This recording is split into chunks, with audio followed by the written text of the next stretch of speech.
Bandwidth for changelog is provided by Fastly. Learn more at fastly.com. I'm Nate Finch, and it is go time.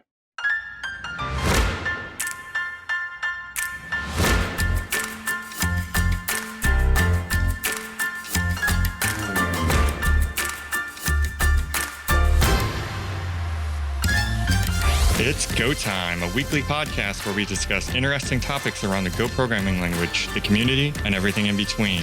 If you currently write Go or aspire to, this is the show for you. All right, we are back for another episode of Go Time. It is episode number 24. Today's sponsors are Stack Impact and Code School. Today on the show, we have myself, Eric St. Martin. We are down one Brian Kettleston. He's a few thousand feet above us, making his way back home. Carlicia Campos is on the show today. Hi, everybody. And our special guest today is Nate Finch. How you doing, Nate? Doing good. So would you like to give everybody a little background about yourself? Sure. So I've been doing development for 16 years now, since graduating from college. And about 4.5 years ago, right around Go 1.01 or so, something like that, I started looking at Go mainly as a way to not be pigeonholed as a Windows developer, because at that time I was a Windows developer and I wanted to be more than that. And I was looking at Go, and then I got into the community, and about 6 months later, I saw Gustavo posting on Twitter that there was an opening for a Go developer at Canonical working on Juju. And I had interacted with Gustavo for a bit, and so we sort of knew each other, and it eventually worked out, and I started working on Juju, and I've been there for just about 3.5 years, and I've done a bunch of Go stuff on the side, and I am a big fan of Go. So you were writing production Go code before most people knew about Go. Yeah, it's fun. I wanted to confirm that's Gustavo Nehemiah, right? He works at Juju. Correct. Yes, I skipped his last name because I was not sure how to pronounce it. I actually only know him because he's Brazilian, and I always think he works for Google, but he actually works for Juju. How do you say Juju anyway? Because I say Juju because that's how you say in Portuguese, which is so cute. How do you say it? Juju. The Juju. hard, yeah. Similar. Yeah, it's magic. It's a word for magic, because that's what we think Juju does, magic stuff. Gummy bears in Brazil are called jujubinha. Uh-huh. So I always think of gummy bear when I see Juju.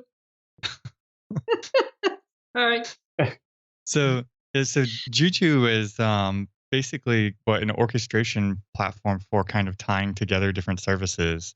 I haven't used it myself, but it did look interesting. You guys have the charms, which are kind of the way applications are tied together. Yep. So yeah, it's very similar to other orchestration platforms, such as Kubernetes and of course now I'm blanking on the rest of the names. Docker Swarm and yeah, Mesos, and we are not so tied to Docker because we existed before Docker existed. So you win. Right? Yeah. Okay, there you go. We win. So we do support Docker. If you want to use Docker, that's fine. If you don't want to use Docker, that's also fine. So what it does is it lets you make a very lightweight wrapper around either your Docker thing or your raw application, and then you can deploy it to the cloud or containers on your desktop or hardware in racks in your server room, and it makes it very, very easy to do very complicated stuff. And last I checked, it was one of the biggest open source Go projects as possible. Someone's caught up by now, but it's well over 500,000 lines of code. Wow. And that's just stuff that we wrote. So it's big. And we use MongoDB to store our data, which is okay. It stores our data usually. Most of the time. Yeah. There's couple known issues with the way that Mongo works, and if you're careful, you can avoid them. So with kind of the history of Juju and the length of time it's been around, because I know Gustavo and stuff was working on it back in 2013, 2014. So we're talking, early Go days, pre 1.0. There has to be kind of like some lesson learns, how's things evolved. Like we were talking about the other day on the show about Kubernetes and kind of like the etymology. Like if you look through the code base, you can kind of see the evolution of people's understanding of the language. It started out very Java-ish, and then in the other areas, it's very Go-ish. Do you have similar things that you've experienced? Oh yeah, definitely. So a lot of the early developers were more familiar with Python. And so there's a lot of Pythonisms, which is sort of worse than Java-isms because Java at least is strongly typed, whereas with Python, people expect to be able to just throw in whatever.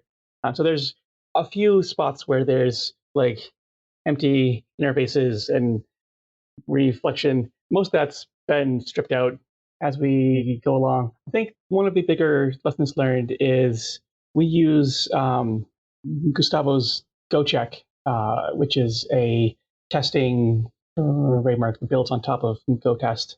It adds test suites so that you can have code that runs before a whole suite of tests and then code that runs before each individual test, very JUnit, XUnit, those things do that too.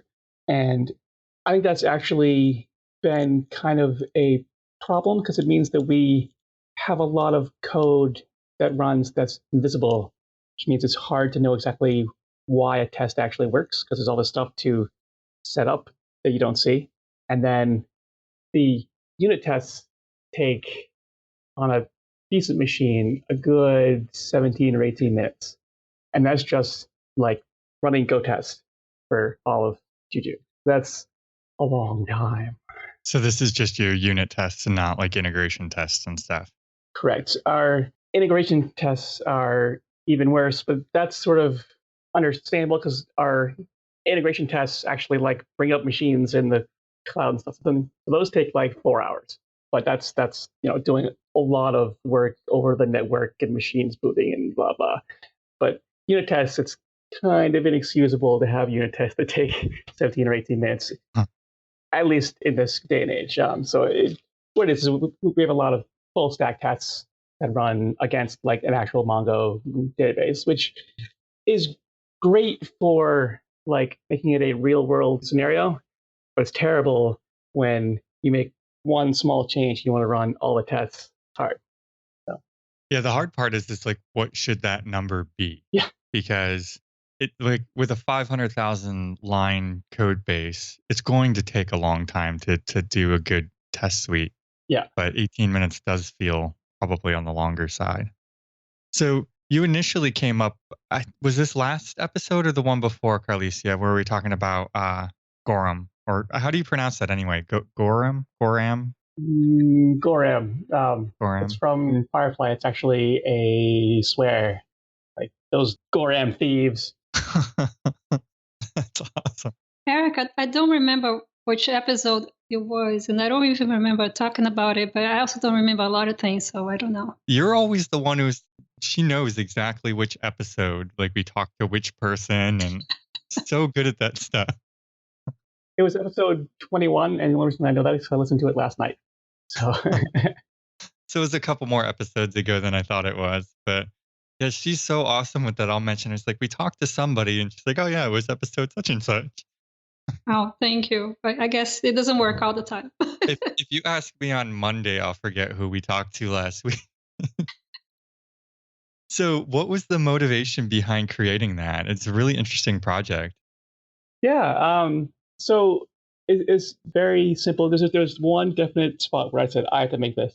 And I was working with some JSON at work, and it gets spit out to the CLI in a big mess with no line returns or anything. And I was like, I need to make this look nicer. And I was working with someone else and said, oh, just do python -m JSON.tool and pipe it into that. And that worked, and it made it all nicely indented and stuff. And I was like, that's great. I don't want to have to run Python to do that. I want to make my thing in Go to do that, because I don't know all the Python libraries and stuff. I'm vaguely familiar with some of them, but I know like the Go standards and libraries. So I was like, how can I make this work with Go? And so first I had to figure out how it works in Python, because I only had a vague idea. So in Python, each script actually has a bit at the bottom that says, if I'm being run as main, then do this stuff. It wraps the actual package in some smart logic to do some stuff. In the case of JSON.tool, it's make the JSON look nice, prettify. And so I was like, okay, well, I can't go back and add that code to everything in the standard library, but I bet you I could generate that code. And I'm a big fan of generating code, because I don't want to have to write the dumb code that's always mostly the same. I want something to write it for me, and that way I can write the good stuff. So I was like, well, okay, I can do that. And so I think it was lucky that that was my starting point. Was a fairly complicated thing of pipe in some JSON to a specific function to verify it. So that was a difficult use case that I think made it much easier to do everything else that Gorram can do. So that's the story. And so I started poking at Go types, just the standard library package that reads code and understands what types are in there. And so luckily, much of Go code has a lot of conventions that we can use to understand what type of action this function is going to take. So like readers and writers, and returning n for the length, and returning errors and stuff. And so there's all these conventions that make it very easy to just generate some code, because you pretty much know what each thing is going to expect. And so I just started poking at that for, I don't know, it was like a week or so, and got some basic things working. And then I've been adding a few new features since then. I just thought it was really cool, because I throw together like little tiny Go programs to do stuff like that. Like, oh, let me reformat the JSON and stuff like that. So it was really cool to see that, because then I can actually throw that in my bash scripts without having to pass around these little binaries. Yep. One thing that I noticed that you mentioned in the last show was that it works with the standard library. It actually works with anything in your Go path. So if you have some third-party thing, it'll still work. Oh, cool. So anything that's in the Go path of whatever machine it's being run on. Yep. That's awesome. Yeah. So Bill Kennedy was asking us too, like what your experience with working on large code bases is, with it being that large and kind of not the norm. It's funny, there's a proposal for Go 1.8 about aliases that is supposed to be for support for bigger projects. And that kind of a thing actually could be pretty useful for us. So we have a lot of lines of code, but also we have a lot of different repos and multiple different applications building off those. And so any major modification to an API can cause lots of problems. You have to have like 4 different projects all change at the exact same time. And so aliases, at least one time that I can think of, would have been a big help. But I'm also sort of on the fence for supporting aliases, because they do make it difficult to know for sure that these two things are the same, because you can have types that look like they're different and they're actually not, and that's not that great. So I wonder, like, can either one of you explain what an alias is, so we can frame this issue a little better for people who don't know? I have an idea, but I couldn't explain it well. And after we explain what it is, my question for you, Nate, is: do you think it could be overused? I mean, it seems that it was already implemented, right? I don't even know if there is any going back. Does anybody know? Yeah, I've been following that.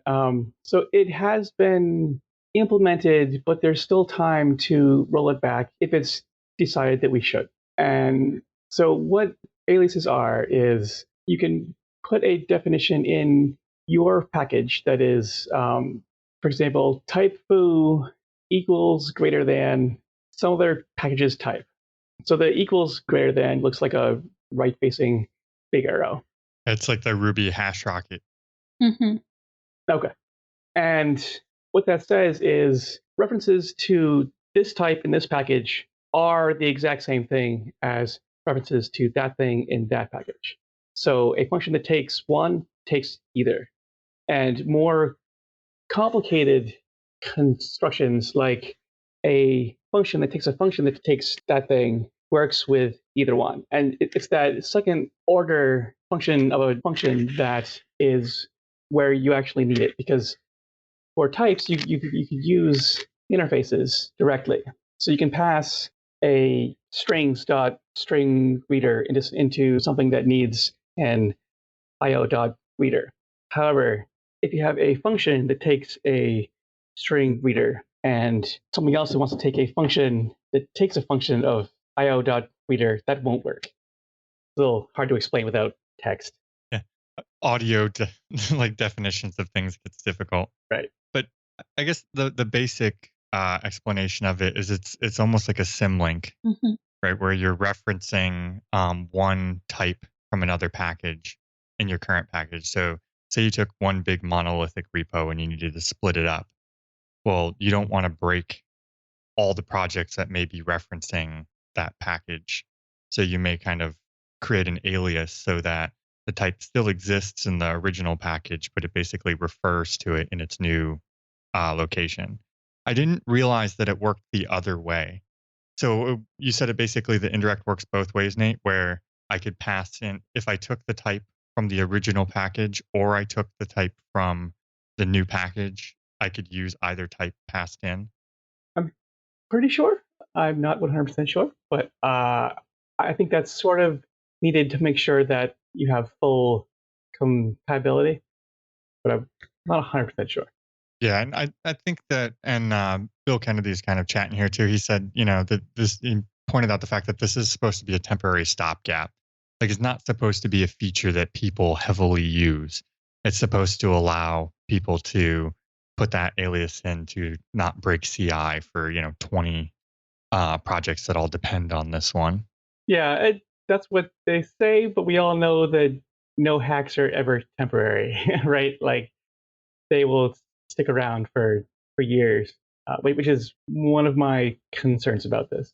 Yeah, I think that it has a legitimate use, but I think that people are also concerned with, Go has done a very good job at removing the foot guns, Right. And this seems like one, and I think that's why people are kind of really, really kind of heated the debate. It's really kind of polarized. There's the people who really need it for legitimate purposes, and then there's everybody else. It's like, whoa, whoa, whoa. People are going to really overuse this.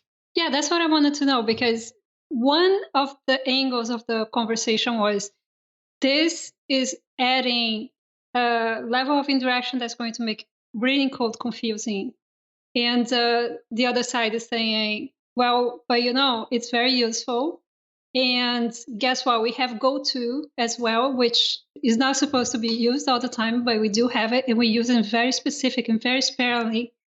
And so Nate has this huge code base that he works with, and it is useful for him. And what I'm wondering is if you, Nate, see the potential for this being totally overused. Well, so I think it's very valid to say that there are things in the language now which we say don't do that, and except for very specific cases, like using panics. Like, you could use them exactly like exceptions, but then everyone will tell you that you're wrong. I do agree that as a community, we seem to be pretty good at following conventions that we all pretty much agree on. Like, there's actually nothing that forces anyone to go format their code, and yet everyone does. I think this could be a similar thing. I think it could be abused. I am hoping that people won't. For most big code bases like Juju, we review every line of code, and so if someone was doing wacky stuff with this, we'd be like, no, don't do that. But there are definitely times where it is very useful to be able to break up packages, move things around, and not have to have a like 10,000 line diff, which I've had to do. It was not fun. And in that exact thing, aliases would have helped a lot. So I don't know. I think it's probably gone far enough that they're not going to take it out at this point, and I think we'd have to be mindful of the way that's used. Yeah. And I think now is probably a good time for a sponsor break. So our first sponsor today is Stack Impact. And Stack Impact is all about profiling and monitoring for Go. It helps you laser focus on the performance of your Go applications. It gives you a historical deep dive of performance visibility into your Go execution, so you can kind of discover and resolve any bottlenecks. Line of code precision. Technically, Stack Impact makes Go built-in profiling capabilities usable by offering it in a production environment and giving you kind of a graphical interface to drill down through the stack and figure out where your performance bottlenecks are, both on CPU and memory allocations, as well as channel, network, and lock weighting. So if you want to see kind of where your mutexes are hanging, it's a good way to drill in. In the show notes, we're going to have a link out to a few blog posts with more details so you can get a better feel for it. They also offer a great demo account if you want to go to their website at stackimpact.com. The stackimpact.com login is demo@stackimpact.com, and the password is demo. So go ahead and log in there, check out the dashboard.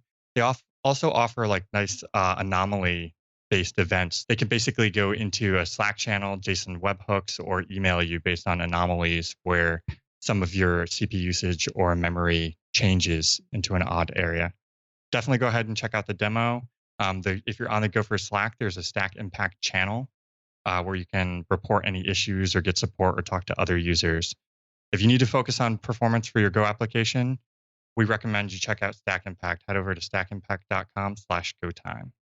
Yeah, that looked pretty impressive. I was checking that out. That looked really cool. Yeah, I was digging around on there too. Like, these are definitely things that when you're running the profiling tools, you get this information, but you usually don't have it available to you once you kind of roll your app out into production. So it's really cool kind of digging around the web interface and kind of seeing what was available. Yeah, and that's sort of where it really counts, right? When things are in production is when you really want to see how they're doing. Yeah, you can only simulate so much in your test and CI environment. Yep. So going back to talking about how we are using Go and the most useful way of using the features that we already have. At least that's how it was playing in my mind. I know Nate wants to talk about error handling and how the way Go does it is different and maybe even better than in other languages. So I would love to go there. Yeah, sure. I mean, so it's funny. When Go 1.0 was announced, was actually the first time that I had heard of Go. And at the time, I was working in C# for the most part with some Java and Python. And I was like, oh, it's a language from Google. I should go look and see what it's like. And the very first thing I noticed was no exceptions. I was like, well, that's terrible. I'm not going to use that. And later they announced 1.0 or 1.01 or something like that about 6 months later. And I was like, well, let me go look at it again. And the rest is history. So exceptions are hard. So my last job was another big code base. It was, I think, 750,000 lines of C#. And I remember one instance where I was modifying some code and I was like, oh, this code can fail. I'll have it throw an exception. And during a code review, someone was like, you can't have that throw an exception. That's way deep in the stack. We have no idea who will catch that. And that was the first time I was like, wow, exceptions aren't that great. They're basically a go-to, except you don't know where you're going to. You can figure it out sometimes, but it's very hard to know who's going to catch this error, and you have to clean everything up. And if you're looking at a function, you have no idea what can fail. Any function that you call could fail. And what's worse is that it might not fail now, but in 6 months, someone might modify it to fail. And that's scary. And I remember one of the first Go programs that I wrote was just like downloading a bunch of pictures off some website. And everything that could fail returned an error. And I was like, it was this epiphany of, oh my God, I know what can fail. I can deal with all this. And I know exactly what my program's going to do.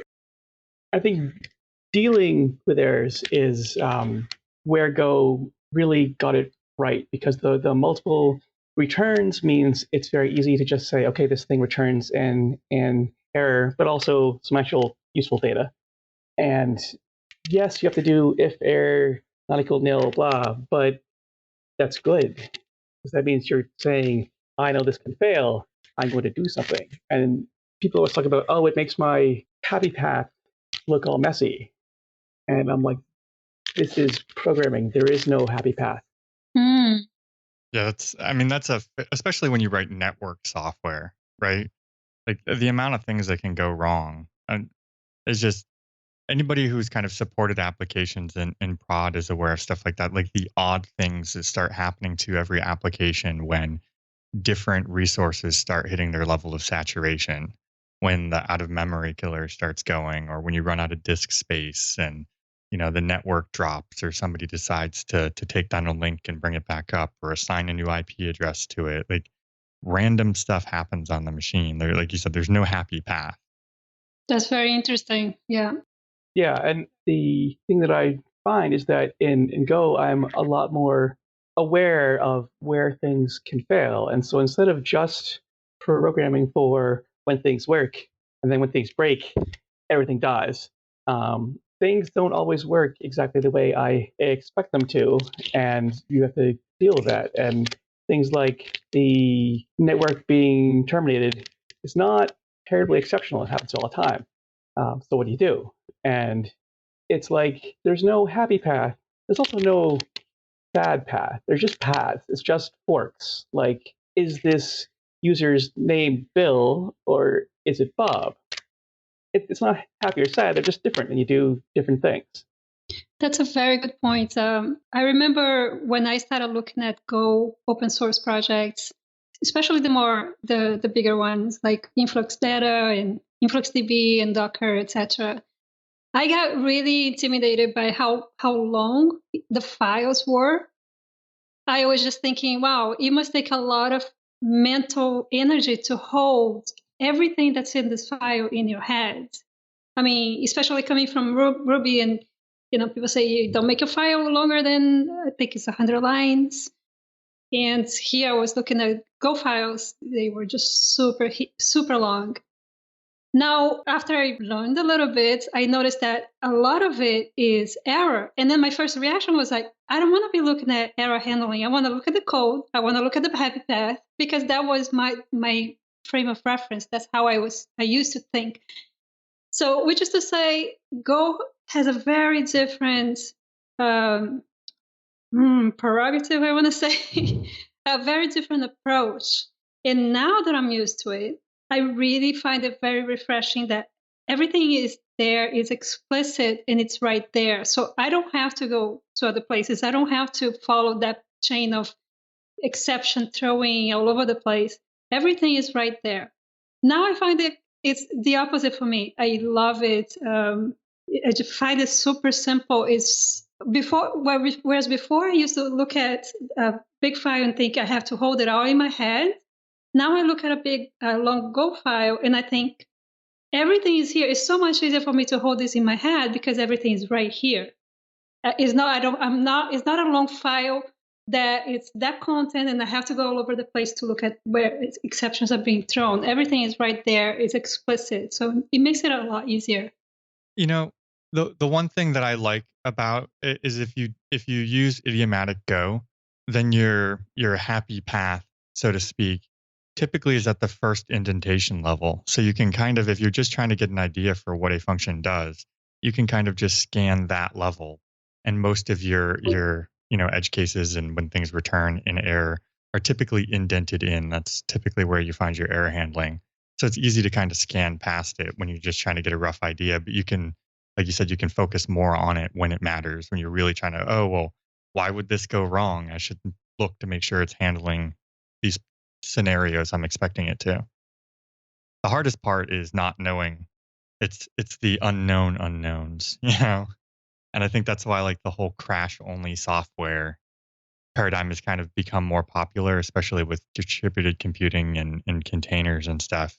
And kind of going back to Nate's point about people overusing panic, I wonder if it's that kind of crash only methodology that's having people use panic more. I definitely think that there are a large number of people that think that once you get into a bad state, that you no longer know what's going to happen, and so you should just bail out. That's fine. But one of the ways you can avoid getting into a bad state is by understanding what can fail and how things are able to fail. And even with Go, like returning an error is sort of like failing. So you're saying, I couldn't do it, something went wrong, make no assumptions about what I was supposed to do. Oftentimes, that will just bubble all the way back up to wherever the start of your action was. And in Juju, we actually have things we call workers that are threads, which will get restarted if they error out. And it's very similar to crash-only software, just per Go routine. But I don't think you need panics to do that. Panic is taking down like the whole application. And I think applications these days are complicated enough that one small piece failing is not a need to bring down the entire thing, usually. Oh, agreed. I mean, you should allow the highest level possible to make that decision, right? Like you had some sort of it's RPC service, and there was some kind of network issue through jitter, like reordered packets, and it lost its state or something like that. Like, you wouldn't crash the whole program. You would come back up a level, and that would be like, let's close this connection and let it reopen, because we don't really know what state the connection is in, whether it's sending kind of like a header packet or the body, and we can't figure this out to reset it. Let's just close the connection and reopen one. You don't have to crash the whole program because of it. Absolutely. Yeah. So, Bill Kennedy actually asked, too, speaking of kind of error handling, like what your views were on wrapping of errors, because there's kind of a lot of polarization there too, where people think you should, so you can get more context and get stack information. And then there's also the other side of it, when you're wanting to handle errors, trying to do error comparisons.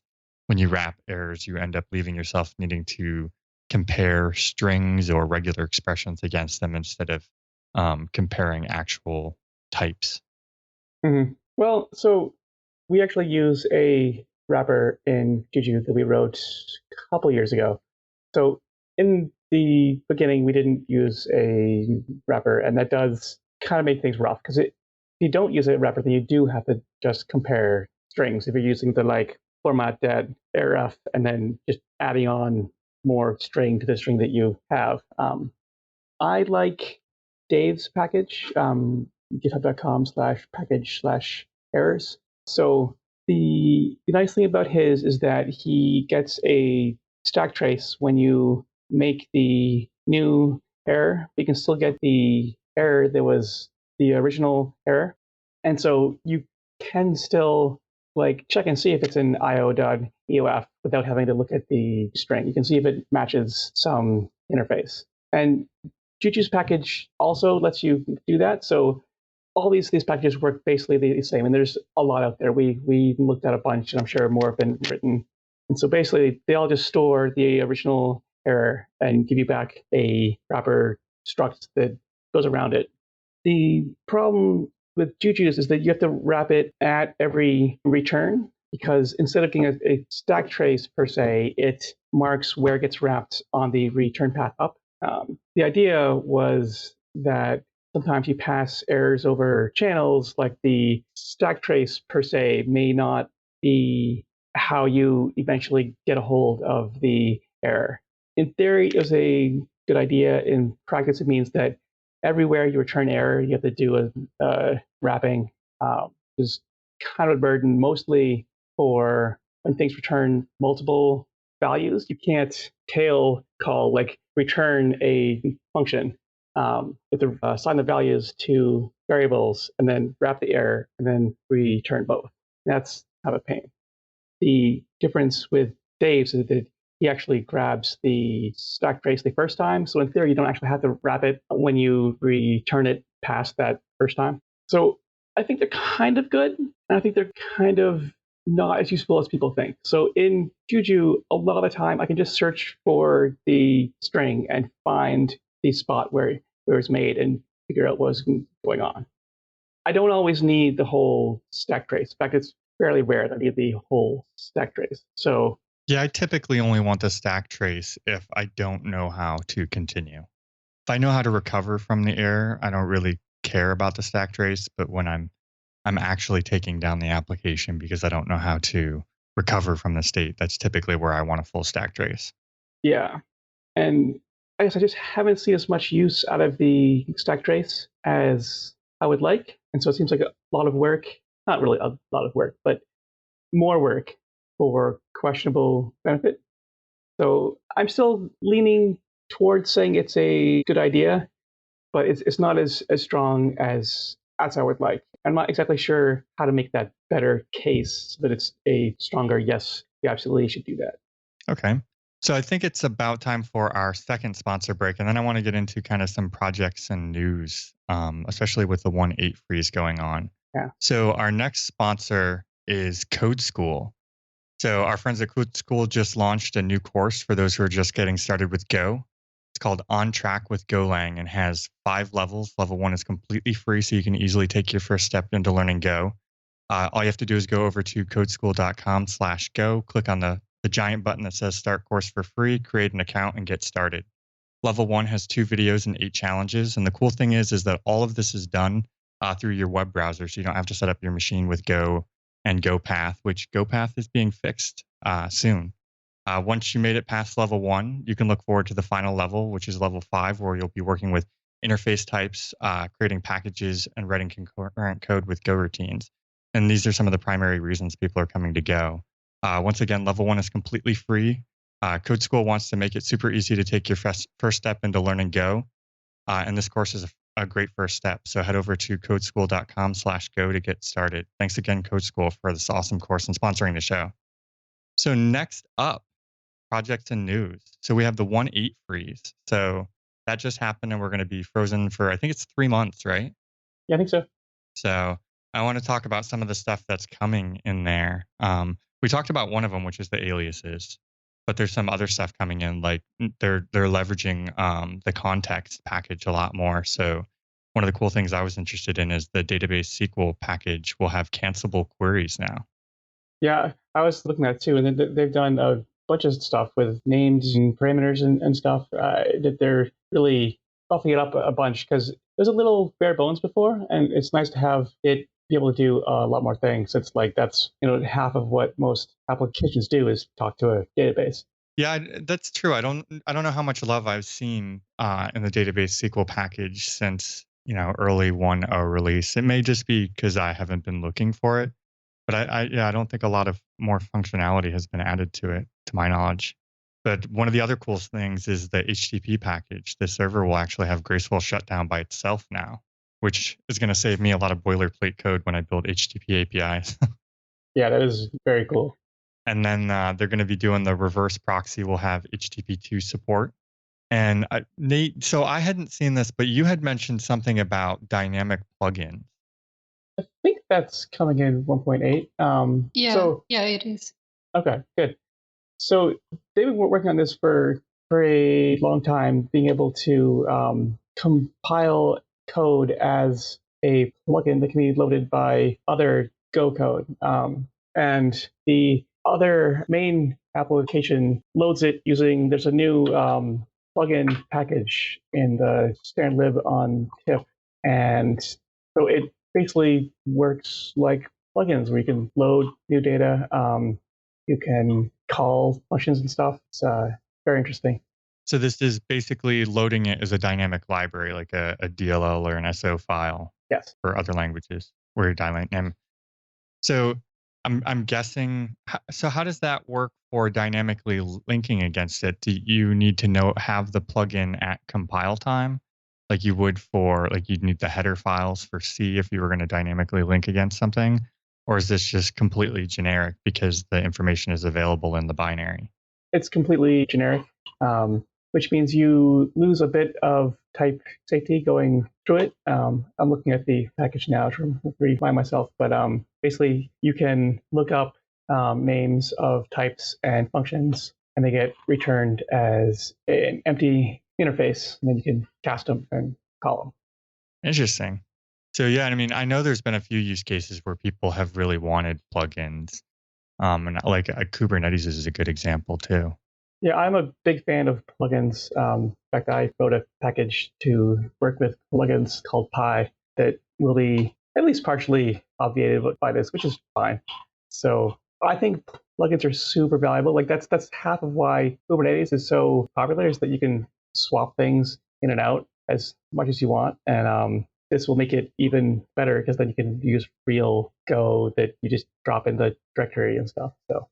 Yeah, I think it's really cool from the perspective that there's a lot of cool tools where we want them to support many different interfaces to other applications and architectures, but the core package starts to become very bloated with knowledge of all these individual versions of the same system, whatever that may be, databases or things like that. So to be able to move it out into a plugin approach is really cool. And like a good example of this, and I'm going to give away my free software Friday early, but CNI, the container networking interface, like you can basically just tell it, like this is the plugin I want to use for my networking, and there's just kind of like a known interface between them. So having stuff like this is really cool because then you can start separating that logic from the core package, so there can be kind of individual packages that are more focused, and as long as they expose the correct methods. So I'm not sure, was that all the goodies coming in 1.8? Does anybody know of any other ones that are coming in? The GC improvements, so now it's down to maximum 100 microseconds, not milliseconds, micro. Yeah, which is awesome. And there's a new proposal. This isn't going to be for 1.8, but I think it's future work where they're trying to get it down to under 50 microseconds for the stop the world pauses. Yeah. There's a caveat right now that individual coroutines may stop for longer than that. There's some, I don't know if it's a bug or just the way things work. So it's just stop the world is that short, but they're working on making it better and better, which I think is just fantastic, because that's what half the world says when they look at Go is that, oh, it's got a GC. Well, can't use that. Well, maybe you can now. See, what I love about Go is that I get a choice, right? Like there is a GC, but I mean, I can manage my own memory if I want to. If it's important to me and I want to have full control over it, I can manage it. You know, I can create my own byte slices and pointers and stuff, and just hang on to them and reuse them and create a pool, right? Right. So basically, creating your own slabs. It's not like Python or Ruby where like you have no option. You can have GC or you can have GC, right? Right. So, and it's cool because you can write it one way first. And for most people, coming to a compiled language, it's going to be fast enough already. Like the number of times you're going to drill down to allocation isn't as common as you'd like it to be, right? Yep. Like we all want to think like every piece of code we write, like we start breaking out pprof and looking at all the allocations and stuff, but that's not typically the case. Usually you wait to see what performance bottlenecks you have and focus in on those areas, and areas that are very hot in the execution path. where the allocations matter. Those areas you might start drilling into the number of allocations and start messing with that. But it's not like you're going to go through your whole app and do that. If you do, then I want to work on your team because usually you're so racing to deliver features, you know? Right, exactly. So as far as Go 1.8, I just wanted to mention that there is a really great blog post listing in detail what's going to be in 1.8, and it was Tyler Christensen. We'll place the link on the show notes and on Slack. Oh, Tyler Christensen, yeah. Yeah, there are a bunch of nifty little things. Cool. So interesting project. So we mentioned a few shows ago the Vul's vulnerability scanner that was written in Go, and I was looking at it again recently, and I noticed that it actually uses a library called Go CUI, which is actually really cool because you can build kind of command line user interfaces in Go, and it has kind of the concept of splits and windows and modal pop-ups and stuff. So I haven't built anything with it, but seeing it really makes me want to. Nice, yeah. I used a different one for a small project. I can't remember now what the name it was, but very similar to, I guess there's a slightly lower level. This one's like you can like just make a window and put stuff in it. And one that I was using was more like your screen was a grid and you could put stuff in the grid. But this looks really cool. Definitely want to try that one out. See, I love graphical stuff, but I don't know why, but I'm a command line junkie.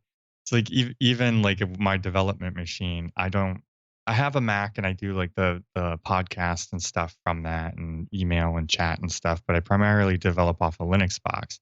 And I run like the i3 window manager. Like that's it. Like, I don't need any of the fluff. Like just give me some terminal windows and I'm good. Yeah, well, So I did 13 years of Windows development, so I still at times want things I can poke at with a mouse, but I also love the terminals. This is sort of a nice, like, put those both together and you have a lightweight windowy thing here. So that's pretty cool. yeah, I'm waiting to have some time to actually build something with it. So another cool project I found, they have a command line version for it too, but mainly for Vim and NeoVim is a fuzzy file finder that's written in Go. And there's been like a number of these written over the years for editors, but I thought that was really cool. I like anything that gets rewritten in Go. Like, oh, here's a cool grepping tool. I'm going to write one in Go. Yeah, I actually think that's a great first project is to take a small tool that you like in a different language and do it in Go. Because then, like, a lot of time working on a project is like, what do I want it to do? And what's nice about just copying something else is that you already know what it does. You have to just make it do that. I think that's a really nice way to learn the language. Because you spend your time learning the language rather than trying to learn the domain and the language at the same time. You're already kind of familiar with the domain. Yeah. How about you, Carlicia? Anything you've come across this week? Yes, but actually not much. I wanted to mention Dave Cheney's talk with a disclaimer that it was the only talk from .go that I have watched. So I'm sure there are a ton of other great talks. And this one I watched and loved it.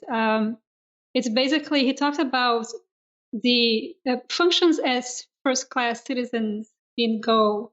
And I loved it that he didn't take for granted that everybody knows how to use functions as arguments, basically. Am I saying this right? Yep. Yeah. Okay. And it's funny that he talks to people when people say, well, I know how to use it, but I don't use it because I'm concerned that other people won't understand. And that is definitely true for me. I haven't used it yet, but he walks through examples of how to use it. And I thought it was such a great thing to have that resource there to learn it.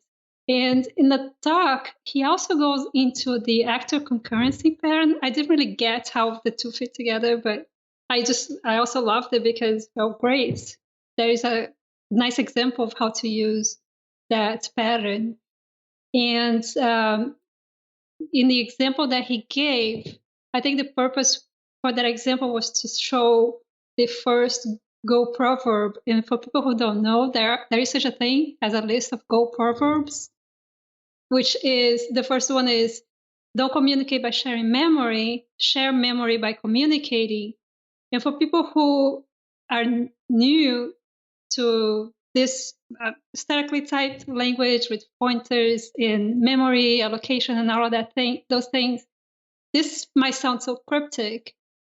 So Dave's talk walks through an example that gets the idea across. It is a bit advanced, but if you're ready for that, I highly recommend it. And he also mentioned a talk by Brian Burham from this year's GoLang UK conference. It's called An Actor Model in Go, which I haven't seen yet, but it will go deeper into what an actor model will do.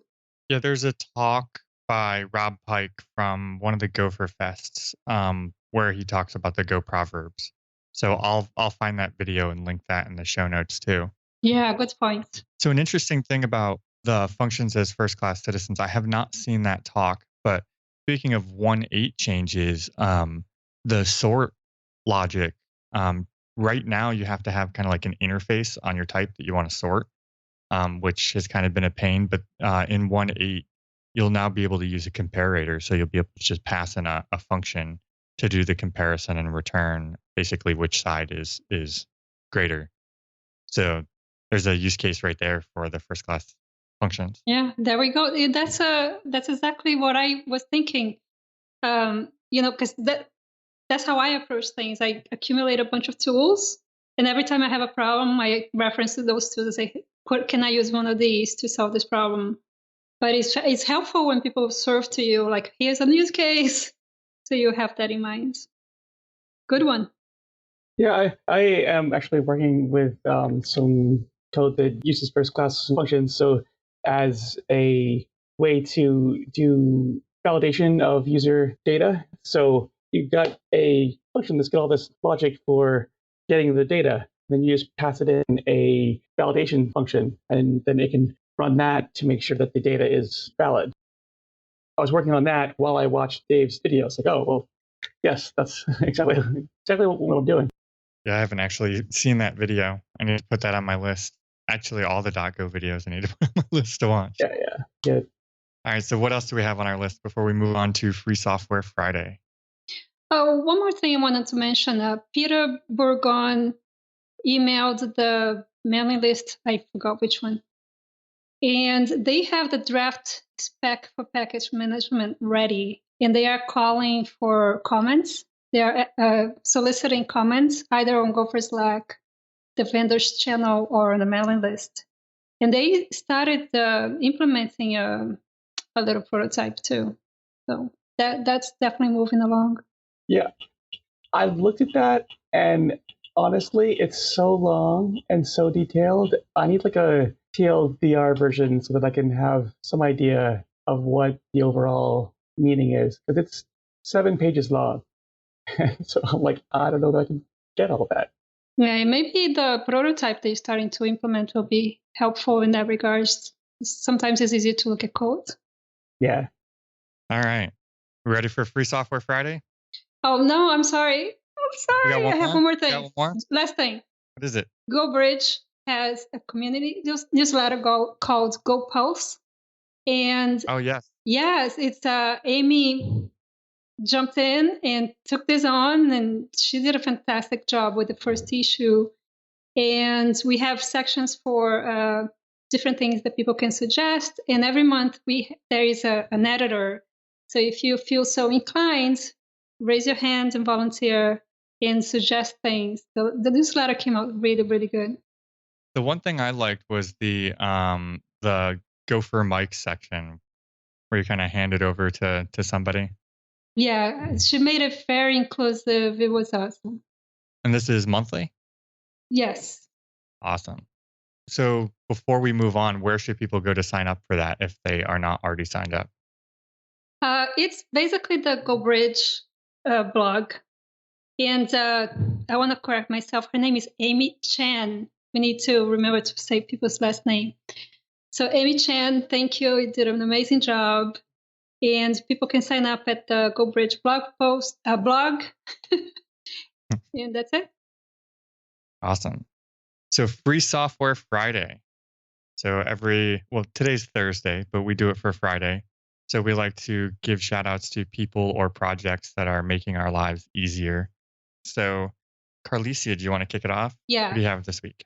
Yes, I'm going to mention a project that was I actually solicited on the channel, on the GoTime channel, because I didn't have one, but I definitely wanted to give a shout out to somebody.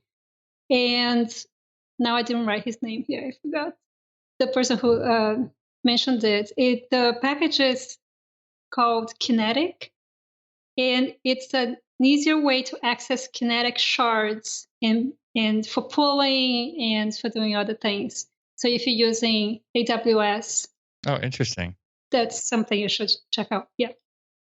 The official description says high performance AWS Kinesis clients for Go. Nice. So my shout out is to Hugo, which was originally written by Steve Francia. It is the static website generator that I think most people know about, but that's what I use to make my blog. Lots of people do, and there's been a ton of work on it. Lately, a lot of it's been being done by Bjorn somebody. Sorry, I don't have his name in front of me, but it's gotten even faster, and it's really a great way to build a website that looks nice and is easy to update and very usable. Yeah, Hugo is really awesome. It's actually what the GopherCon and Gopher Academy sites are all running. So, and even if you're not familiar with Hugo itself, you're probably familiar with some of the projects that came out of it. Cobra and Viper were both by SPF 13, which is Steve Francia. They're both out of Hugo. They were kind of abstracted lessons learned along the way. So super cool project. So mine today is actually called CNI, the Container Networking Interface. And I want to give a shout out to everybody who is involved in that project because it's really cool for Kubernetes for networking logic. It allows you to kind of inject your own executable into the flow to allocate an IP address or set up routes when containers are spawned up on things, which it just makes kind of a complex problem much easier. You don't have to go in hacking Kubernetes or Docker or Rocket. They all leverage CNI themselves too. So, and with that, we are out of time, unfortunately. Can I make two quick things? You certainly can. So many things. Huge shout out to everybody in Brazil who are there for GopherCon Brazil. Yes. I already see people having a great time. The conference starts tomorrow, so it's tomorrow and Saturday. And Eric is giving a great talk about Kubernetes. Eric, you didn't mention that, so I have to. The talk is entitled, I'm trying to find the name of the talk here. Please help me. Kubernetes as seen on TV. Yes. So check it out. It's going to be at KubeCon November 8 and 9, but Eric's talk is on November 9.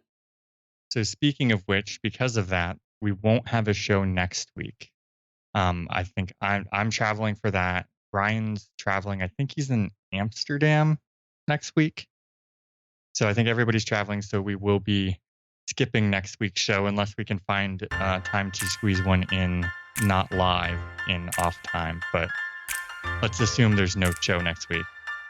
So with that, I want to thank everybody for being on the show today.